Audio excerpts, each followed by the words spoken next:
Hello and welcome to episode 155 of Outnumbered the Podcast. We're so glad you're here. Today we're talking about healthy mindset when it applies to marriage. Yes, it's another one in our series on marriage. The way that you think about your marriage is going to affect the way that you feel about your marriage. And so we are sharing 3 areas to focus about your mindset. And we are also sharing 3 tools that will help you get your mindset about your marriage into a healthy space. We hope you enjoy this episode.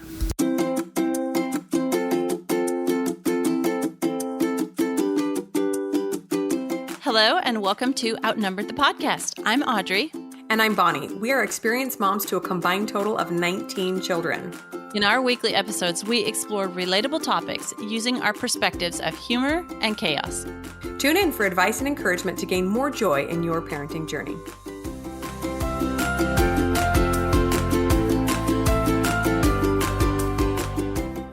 Hey, everybody. Welcome back. We are so happy to bring you another episode in our marriage series. And we think this is a great way to finish off the year talking about great marriages. So today we're talking to you about healthy mindsets for marriage. And we can't wait to share our thoughts on this with you. But first, Bonnie's got something to share with you. Okay, yes. Audrey and I love talking about marriage. And not because we have perfect marriages, just because there's so much to talk about and so much to learn. And it's a really fun topic. But I wanted to share a hilarious story. It's one of my favorite stories about marriage and communication. I have a friend, this couple that is friends of mine and my husband's, and we get together quite often, and they are just hilarious together. And she is more the talkative type, and he is less so. And she tells a story about how one time they were in the car and he was driving and she was just chatting away, telling him all about something. And she lost her train of thought and said, "Oh, shoot, what was I talking about?" And he just said, "I don't know. But the next time you're talking, one of us should be listening." That is a great story. Not a great way to handle your marriage, but a great story. Totally. All right. That is awesome. Yeah. So we're going to talk in this episode about having a healthy mindset for your marriage. Not because, like Bonnie said, we always have healthy mindsets in our marriage, but we have a little bit of things to share. So we have 3 areas we're going to focus on, and then we're going to share 3 tools that we use to try to keep our mindset in our marriages healthy. Yes, totally. So if the goal is a healthy mindset in our marriage, then we have to remember that our thoughts and our mindset is just as important to keep healthy as like our physical body, right? We're always talking about how to eat healthy and exercise, et cetera. But sometimes we forget that our emotions and our thought processes also need to be kept in a good working order, if that makes sense, right? We can actually poison a relationship just like you can poison a body by holding on to things like resentment, frustration, attitudes of annoyance or anger. We just like to let that stuff fester inside, and it can be poisonous to a marriage. Yeah, we know so much, and there's so much research and so much available. Maybe just people talk about it more, how to keep your body healthy, exercise, diet, and all these different aspects. And then there's your mindset and your thoughts, and not so much talked about in that, not so much shared, not as big of an emphasis. But we found that in marriage, having a healthy mindset is so important. So, all right, the first focus we're going to share, the first mindset focus is thoughts about ourselves. If you've listened to any of our episodes, you know that this is something that Bonnie and I are passionate about. We have an episode about body image that you need to listen to. We have an episode, even in our intimacy episode, we shared some about how toxic thoughts about yourself will have an effect on the intimacy part of your marriage. So that is the first place that we have to focus is our thoughts about ourselves.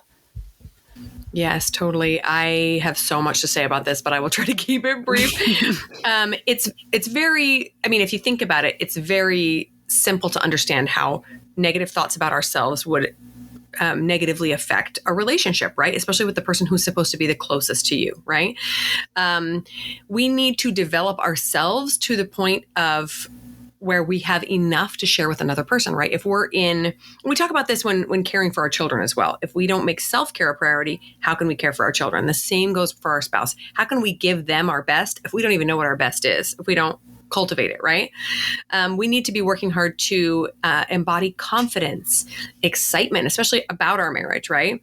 Happiness, joy, a passion for life, right? If you don't yet know how to make yourself happy, you cannot expect your spouse to know how to do it. So learning how to make yourself happy and develop your own talents and skills is number one before you can ever have a happy relationship.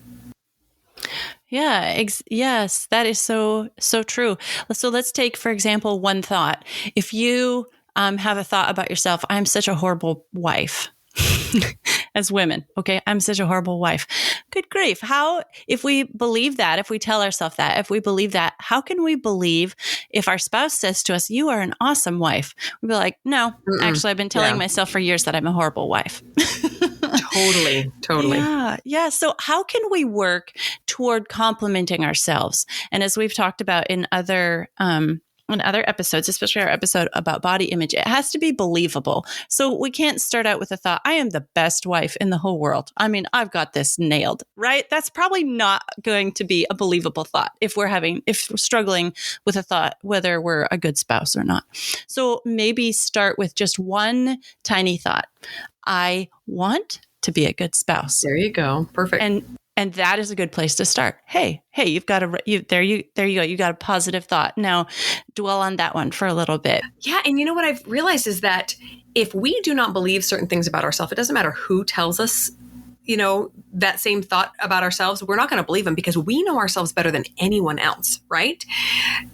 Your best friend who knows you really, really well could come and say, oh, these are all your talents. And you'd say, I don't know, because I know myself even better than you, best friend, right?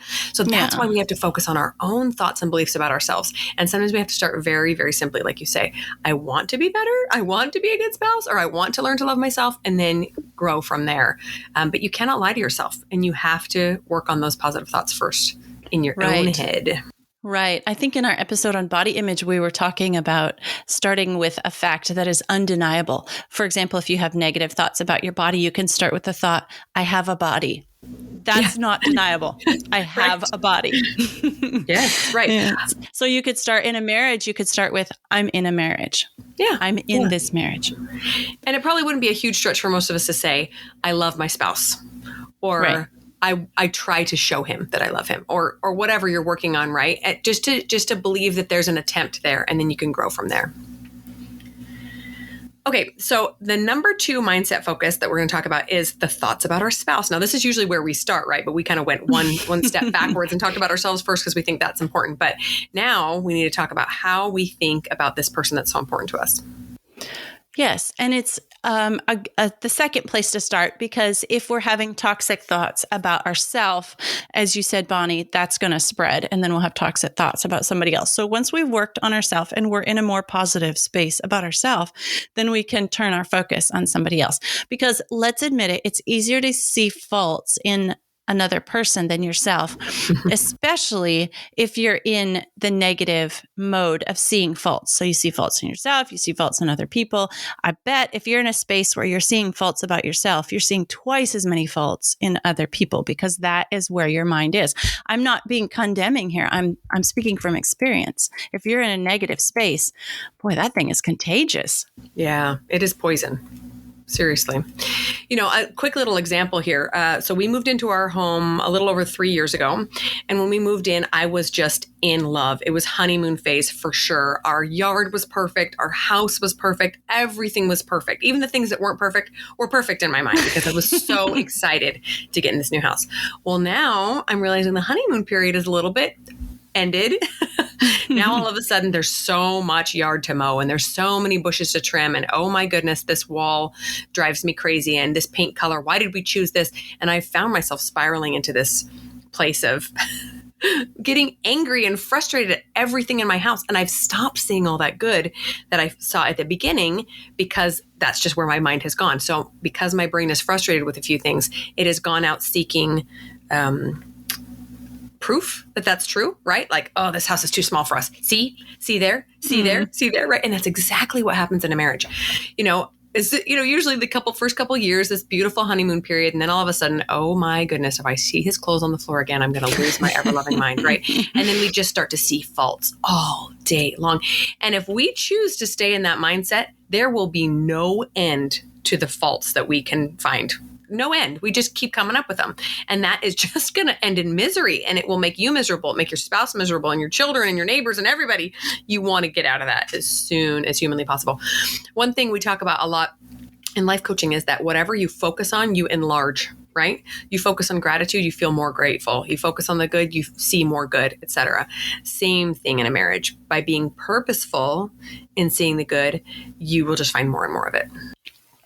Yeah, that is amazing, isn't it? How whatever you focus on is kind of like contagious. Like if you focus on the good, you see more good. If you focus on the negative, oh, there's more negative there. Yeah. So the third place, mindset focus that we want to examine is our thoughts about other people's marriages, our peers, influencers on social media, celebrities, our friends, our parents. This is the third place of thinking about marriage that we need to examine. Right. And you have to realize that none of us grow up in a vacuum. None of us can grow up without thoughts about a marriage, right? Even if we didn't grow up with parents that are married, we still see couples all around us, and we all develop these thoughts. And it's so easy to fall into that comparison trap of thinking somebody else has it better than you. But it's so important to realize that every person and every relationship has its own issues. And we always only see the highlight reel, right? Even when something goes wrong in a marriage, we only see a portion of it as outsiders, right? And it's so important to remember that. I will also say this: if you are looking at all your friends and thinking they all have better marriages than you, be aware of the fact that they probably think the same thing about you. They probably think that you have a fantastic marriage too, because they see how you and your spouse joke around and are on your best behavior when you're out and about, right? They don't see the arguments. They don't see the frustrations. They don't see the clothes on the floor. The grass just always seems greener. But I will also say that I think we are personally uniquely suited to handle our own trials in our marriages, right? And that there are certain things that we're meant to learn from each other if we'll stay open to that. Yes, absolutely. And kind of a subset of this focus is to think about your own parents' marriage. So probably, I'm guessing that most of us don't think our parents had the most ideal marriage in the world because we were children in their home and we saw a more intimate, close part of their marriage than other people see, outsiders see. So most likely you saw faults in your parents' marriage. And even to the point of, let's just theoretically say that there was something really bad in your parents' marriage, maybe physical abuse. Let's just use that for an example. So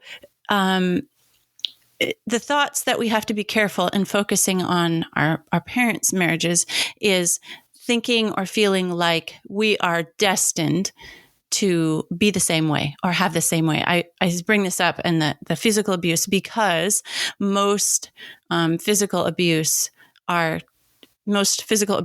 children of physical abusers. So there is that thought out there that I just can't help it. I'm just this way, or we're just this way, or that kind of thing. So thinking about your own parents' marriage is an area to focus because it's likely the marriage that you saw with the least rose-colored glasses. So whatever you think about your parents' marriage, it's a place to examine and see what and if you're bringing from that into your own marriage. Yeah, that's a really good point. You saw that with the least amount of filters, right? Yeah. You saw the good and the bad. Although, admittedly, no child knows exactly what goes on in their parents' marriage either. No. But yeah, they saw we all see what goes on behind closed doors. And so we're able to see, oh, look at my parents' wonderful strengths, and this is how they complement each other. And, oh, look at their weaknesses, and this is how they struggled with each other. And it can teach us some valuable lessons. Right. I know one thing I ask myself often is, what are my children learning about marriage from me and my marriage? That's kind of turning it the other way and kind of ow, painful one, right? I can guarantee if my kids just watch my husband, they will end up with wonderful marriages. But if they watch me, you're so sweet. No, it's serious. Oh, I got lucky. Yeah. And, I think it's something that we come into a marriage not even really recognizing that we have specific paradigms surrounding marriage that we've just have been a consequence of growing up in the life we grew up. But because you're marrying someone different than you, they will also bring their own paradigms into marriage. And it's important to examine those right from the get-go. What do we think marriage should be like? Why do we think that? And I would even go so far as to list those expectations. That could be a really fun exercise for a dating couple or a couple in the first few years of marriage or a couple that's been married 40 years to sit and say, what did you expect coming into this? And list those expectations and then compare each other's lists and say, oh, that's interesting that you thought I would always make you dinner and I don't like making dinner, Are your expectations even rational? Maybe when you write them out, you're like, oh, actually, I don't really want to expect that. That's silly. But just to get on the same page. Yeah, that's so true. Yeah. So where do we look when we're looking for examples on what we want our marriage to be like? So we've talked about, the comparison trap, thinking others' marriages are way better than yours. We've talked about looking at your parents and maybe their marriage was super idealistic, or maybe it wasn't what, the best marriage. So where do we look, and who are we trying to model our marriage and ourselves after? And so I would really encourage you to look for healthy. We're talking about healthy mindset. Look for healthy marriages. No marriage is perfect. We've got that. Okay, we've said that. No marriage is perfect, but find a couple who you can just tell their marriage is better than yours, or what they show to the public is better than yours. No marriage is perfect. We can say that about every marriage. The only marriage that we can't say that about is the spiritual relationship between Christ, the Son of God, and his bride, the church. Like that is like the perfect example of a relationship. But we can look to the Bible for some really good marriages. Maybe for me, it's my grandparents. My grandparents' marriage was so stunningly beautiful. And that was like something that I always tried to model myself in my marriage after. So there are good examples out there. If you don't have anyone that you're related to, there's good marriages out there, and you can look around and find some. And there's nothing wrong with trying to model yourself and your marriage after a marriage that you see is healthy. Right. And I think that a great place to start is amongst maybe in a community that has a lot of the same values as you. So like a church community tends to be a great place. Maybe there's a retired couple, or even a couple that's just 10 or 15 years older than you, has a little bit more experience than you, that you could look at and say, maybe I want to pick their brains and see how they make things work. And that could be a really, really awesome conversation to have with somebody. Say, hey, I know your marriage isn't perfect, but we really love what we see. Can you share some of your tips and mentor us a little bit on your marriage? I think that would really flatter me if somebody said that to me, right? Yeah, sure. And also make me work harder to have it be the marriage that people think it is, right? Yeah, absolutely. And maybe you just see one thing in a marriage that you'd like to know, get the key on. And so you say, you know what, my husband and I really love how you guys do this thing. Tell us more about this. Give us some tools or keys to have that in our marriage. It doesn't like the whole marriage has to be perfect, just maybe an element of it. Right. Or maybe there's one particular thing that you're struggling with. Maybe you have a really hard time with disagreements. You guys get hot-headed and it ends up in a fight. Maybe you can find somebody, especially if there's a couple that has similar personalities to both of you, and say, hey, how do you guys deal with disagreements? We would love to hear some tips. I think marriage is something that is so difficult, and we don't really spend a lot of time and effort on improving it. We might go to, one little marriage class before we get married, or some counseling later on in life, but it really deserves a lot of study and prayer and practice to get good at it. And I don't think we spend enough time on it. I know. That's like going back to what we were talking about, paradigms. So it's like the paradigm for a dating couple is so much love, so much in love. And the paradigm for a married couple is so much complaining, so much grousing.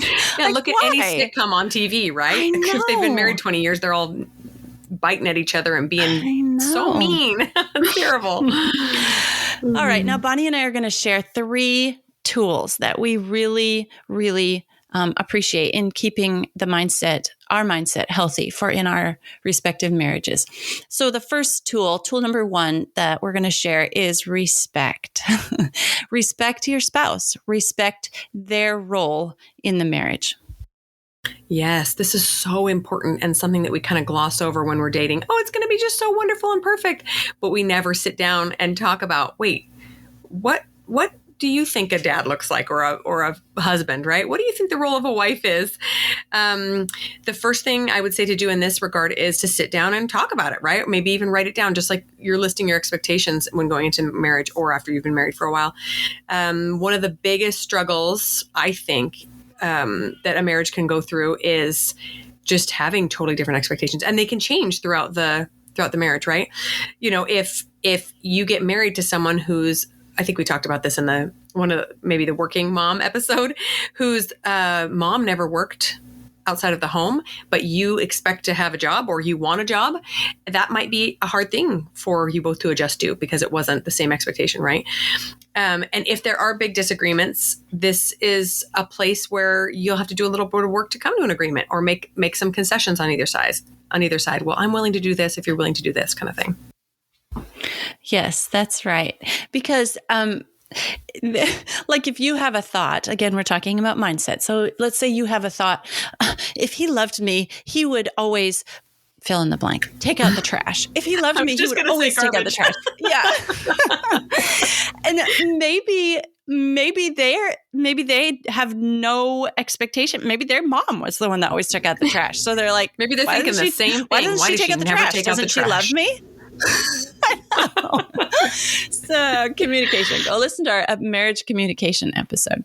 But I wanted to say that trying to fill somebody else's role makes you less able to fill your own role. So if you're trying to do your role and somebody else's, you're not going to be as good at your own. So I just, personally, ladies, if we're trying to wear the pants in the family, and that's our husband's role, then we're going to be less successful at our own role.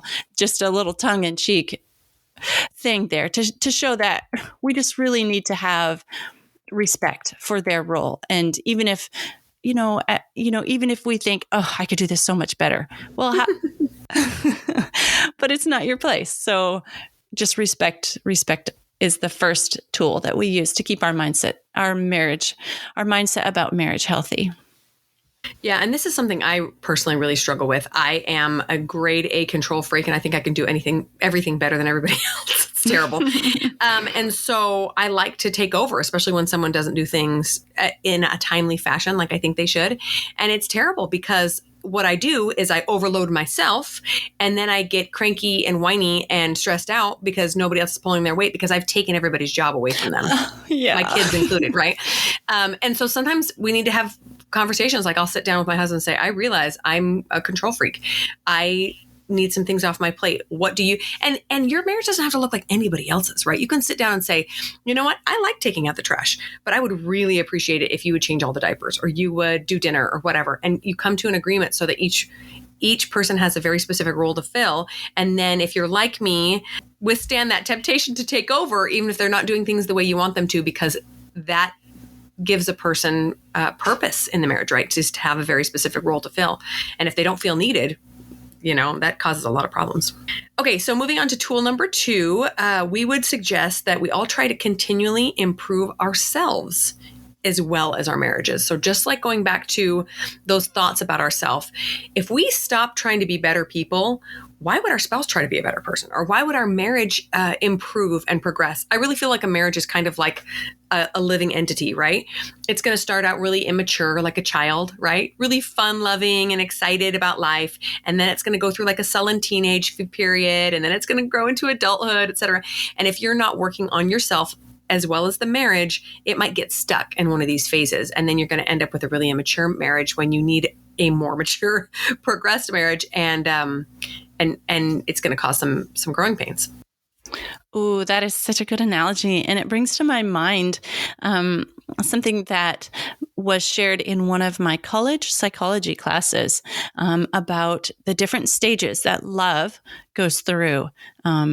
And it wasn't, I mean, it was college in a liberal town. So they weren't applying it to marriage or necessarily, but they were talking about the different stages that love goes through and, just the immature young love. And then as it goes through and how love, just from a psychological perspective, changes and grows and matures as two people love each other for an extended period of time. It was really neat. That just came back to my mind. Something that, a question that I use as a tool all the time is this question. Is this thought helping me or my spouse or our marriage improve? Is this thought bringing improvement? So that is a really good one to ask yourself, because when you ask your mind a question, it's going to look for an answer. So the second part of that is, what thoughts can I think to improve myself, my spouse, my marriage, right? So just using our thoughts to create change is a really, really powerful tool. So if you're go back to that mindset focus, thinking about yourself. If you're having a negative thought about yourself, ask yourself, is this thought helping me improve my marriage? So a cute little example here is I went through several years of marriage with kids with the thought that I was a horrible mom because I couldn't stand cleaning up puke. And oh, I really enjoy cleaning up puke. What's wrong with you? And so my husband, we're talking about this and we're, I don't know, mutually on our hands and knees cleaning up somebody's barf somewhere. And I'm like, gagging myself. And he said to me, why are you even here? Get out of here. He said, I have like a stomach of iron. I really don't mind cleaning up puke. Go away. Let me clean up puke the rest of our marriage. And I'm like, are you serious? Like, you don't think I'm a bad mother because I can't stand to clean up puke? He's like, why are you still here? Get out of here. But I had this dumb thought, as I'm there gagging over cleaning up some dumb kid's puke, that I'm a bad mom because I gag when I have to clean up puke. And he didn't have that thought at all. So anyway, just a little example there. Is this thought helping me? Yeah, I love that. I know I've shared this story in one of our other marriage episodes, but for years I struggled with my husband leaving his socks on the floor. I know, tiny thing, like get over yourself. But it was one of those negative thought cycles where I just let myself spiral, because I'd asked him before, can you put him in the hamper? And this is early in our marriage. I was a little naive. But anyway, finally, the thing that helped me was by just changing my paradigm and changing my thought process. And I had to find a believable thought. I couldn't all of a sudden think, I love smelly socks on the floor. It's my favorite thing to pick up. No, I had to change to something believable, which was, my husband works so hard to support our family all on his own, this big family. I'm so grateful for him. I can pick up his socks, right? Even though my job is busy too, and I have a lot of work on my plate, but that was the thought I needed to stop getting so worked up about this teeny tiny inconsequential thing. And interestingly enough, it's gotten a lot better. He's actually better at picking them up as well. But it wasn't going to come from my resentment. It was only going to come from love, right? And sometimes if we do a little bit of digging, we can find a thought that is both true and very helpful in pulling us out of that misery cycle. I think that the best gift I've given my own marriage is the gift of my own self-improvement. So as I work on myself and becoming a better woman in general, a better Christian, it naturally makes me a better wife, because being a wife is such a huge part of who I am. So as I try to get better at drawing closer to God, as I try to get more patient with my kids, as I try to get healthier physically and mentally, that naturally by extension improves my marriage. And I know that my marriage is better off now than it was 15 years ago, because back then I was less of a developed person, and I'm grateful that I've taken time on myself. Yeah, I'm over here standing up, giving you a standing ovation on that one. That is such a good gift. And again, I keep going back to our episode on intimacy, but if you want to improve the intimate part of your marriage, improve your thoughts about yourself and see what happens. Okay. Yeah. All right. Totally. Tool number 3, aim toward a common goal. You're on a team. You're in the same marriage. Aim in the same direction. So that is the third tool. Yes. And this can really apply to any facet of life. So you can talk about like big long-term goals about like where you want your family to be. You can talk about, I mean, you can have a small project you work on together.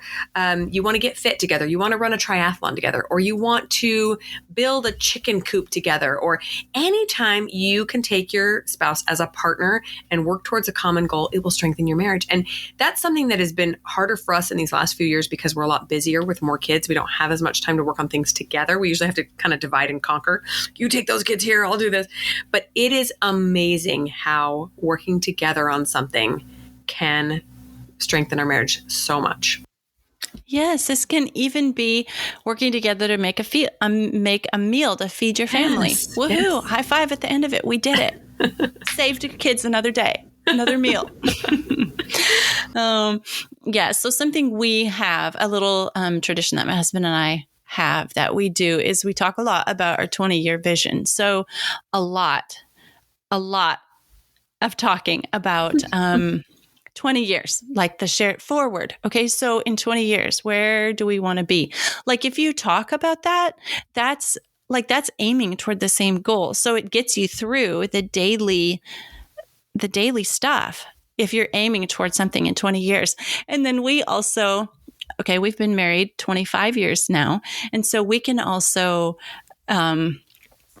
look backward at how we've been a team up to this point. So something that I've been saying to my husband consistently for the past 25 years, like once or twice a year, I'll ask him, hey, if you'd have known 18 years ago, 10 years ago, 5 years ago, 25 years ago, I ask him every anniversary, if you'd have known that we're going to be where we are today, 25 years ago, would you still have married me? Of course, he absolutely says a resounding yes every time. He's so sweet, but the only right answer. It's neat to think backward now as well. Like if I'd have known 25 years ago that I was going to be here and we were going to have this many kids and our marriage was going to be like this, would we have still done it? And that is a neat way to have a shared path, a shared vision. And then you can do that forward as well. Where do we want to be in 25 more years? Where do we want to be in 20 more years? Where do we want to be in 1 more year? And just have a goal and aim toward it.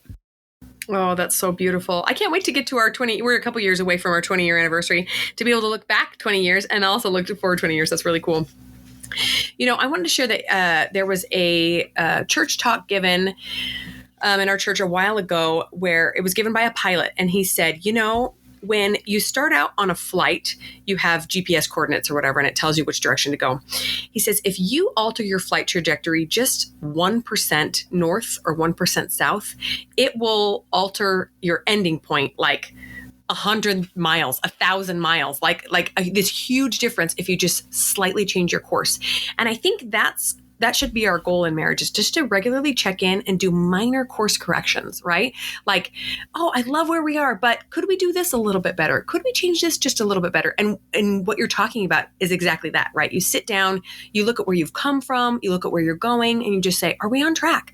Yes, totally. Let's try to shift this a little bit so we can get even closer to our destination at the end. And that's just such a beautiful thought that you are working together to build this amazing family that's going to give back to the community. I personally think that families are just the backbone of society. If we do not have healthy families, our entire communities, society, countries, the world is just going to fall apart. And that's our job as parents, to create these healthy marriages to then give back to the world. That is such a neat thing to think about, how the little course corrections can make such a big difference in the long run. So my final thought is a little bit tricky, so stick with me through it. So when I was 3 years into my own marriage, my dad died. And so that had a big effect on me and my marriage. Not only thinking about my husband helping me through that time, that pretty intense time of losing my dad when I was so young, but thinking it had a big effect on our marriage because of my daily, monthly, weekly thought about relationships ending before you're ready for them to end. Mm-hmm. And so the thought for me has always been, how do I want to look back on my marriage? Like if it should end before I'm ready for it to end, like did I treat my spouse in such a way? Did I have the right mindset about my marriage in such a way that I could look back on it and be so thankful for it? Or my spouse could look back on it and be so thankful for it if I was the one that passed away. And so it's instituted into our marriage a couple little things that mean a lot in the long run. So 2 things, I'll just share 2 examples. We always end every conversation via phone by saying, I love you. And we never that's the ending. We always say, love you. And then when my husband leaves and goes to work or goes to town, or just when one of us leaves in the car, in a vehicle, the other one is at the window or at the door waving goodbye, so that I think that was hard for me. That one came about because I didn't get to say goodbye to my dad. He was killed in a car accident. And so it was sudden and I never got to say goodbye. So saying goodbye to my husband or him saying goodbye to me every time that one of us leaves, we're going to town. We'll be gone 10 minutes and we'll be back. But it's just a little bit of that ending every conversation with, I love you, because that's been the mindset of our marriage, that relationships are really, really special and important. And we want ours to be a healthy one. Oh, that's so beautiful. Thank you for sharing that. So we hope that we have shared some focuses and some tools in this episode that you guys can institute. Maybe one focus or one tool, or maybe some little thing that we've said can be a help to you in your marriage, and maybe just a little tiny course correction that makes a big difference in the end. And just know that Bonnie and I think that a healthy mindset for marriage is so important, and we're rooting for your marriages too, that they can be healthy and you can have a healthy mindset, healthy thoughts about your marriage as well. Thanks for listening, friends. Click the link in the show notes to subscribe to our email and never miss another episode. Show us some love by leaving a review on iTunes or sharing the podcast with a friend. Thanks for all your support. We'll talk to you next week. No, I'm going to save that for the tool part. Okay. Yeah. I think I ended there somewhere. It's okay. Yeah, I'll edit out my weird ramblings.